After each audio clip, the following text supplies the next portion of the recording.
Tim, the Immortal Giraffe, gets a baklava.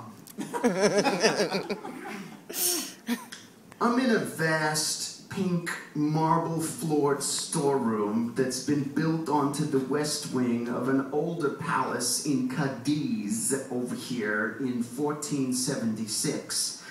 And there's gorgeous tapestries all over everything, lots of nautical spare parts, lots of terracotta jugs, and hundreds of thick carpets stacked up 6 and 7 feet high.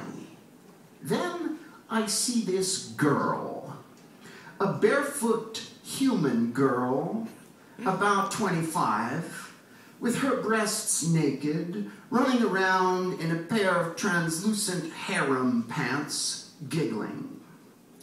A few seconds later, her boyfriend comes scooting in across the marble floor in his black felt stocking feet like a little kid. Swoosh! He slides across the floor, and his curly hair floats for a few seconds. He's as beautiful as she is. And now he's speaking. It's some Slavic language. I'm pretty sure it's Polish, which suggests that having come all this way, he's either a merchant, that would explain all these carpets. Do they make carpets in Poland? Or a princeling of some kind, somebody's younger brother, useless to the succession and not likely to inherit anything except that gorgeous nose and the broad forehead. I realize I am probably not going to find out whether he is a merchant or the younger brother of a prince. I am probably not going to find out whether they export carpet from that part of the world as they do from Persia and Afghanistan. I'll never know the names of either of these two, but then she calls out to him, Janek. And so I guess he's Janek. She has disappeared around a corner, and Janek follows her, so I lope toward their partition and crane my neck around for a peek.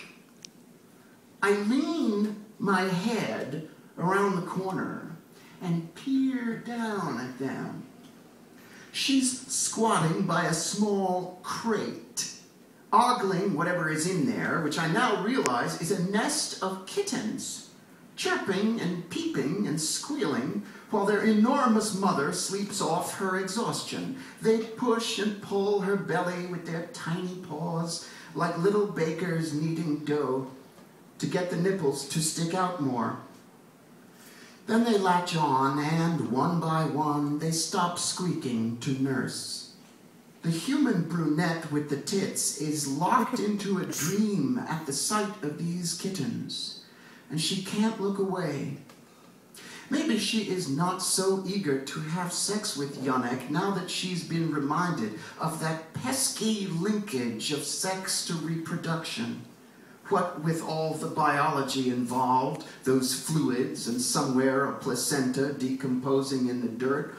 Or maybe she's 11 times more interested in jumping him than she was before the kitty nipple fest appeared in the olive crate. I can't tell. She's not a giraffe. He, for his part, is either a real sucker for baby anythings, or he loves kittens, or he's just pretending so that he can knock her up and head back to Krakow. They both look so young, sitting on their heels like Chinese and staring at this little nativity. Somebody set it up for the cat because there's a moth-eaten but fairly clean woolen blanket in there, keeping all the hard edges away. I blink my eyes and find I'm getting a little misty for some reason. When I open my eyes, they are calmly kissing. While they're in that little room with the kittens and the mama cat, I pace my silent way back to the huge room with the carpet stacks and notice they've got a little picnic going in the corner. Apples and pears, a milky blue glass bottle of white wine, a baguette, which I nibble and find hard as a rock, and a flaky wedge of dough full of walnuts dripping with honey. This I recognize as baklava. which I first had over a century before, during a brief period of incarceration in the walled garden of Can Grande della Scala in Verona. Can Grande was a freak for baklava, which, by the way, is not generally known. I hadn't tasted this stuff in decades, and immediately this wave of spit comes gushing into my mouth at the smell of it. My tongue kind of slaps it and wraps around it like it was a clutch of eucalyptus leaves, and then I'm chewing this heavenly triangle of joy. My eyes are closed. I'm making the yummy sound, and I'm concentrating on savoring it. There's a nameless art to that business, turning a sensory experience around and around, trying to hold it up to the mind at just the optimal angle so that the maximum of incoming data can get processed, so that the experience is seized, the taste is framed by attention, and the babbling intellect disappears behind the flavor for a few seconds. I'm kind of a foodie, which is one thing that happens fairly soon when you become immortal. You start focusing on the things the world actually does have to offer, rather than ethereal shit like utopian social hope, or when the Messiah is coming, and so on.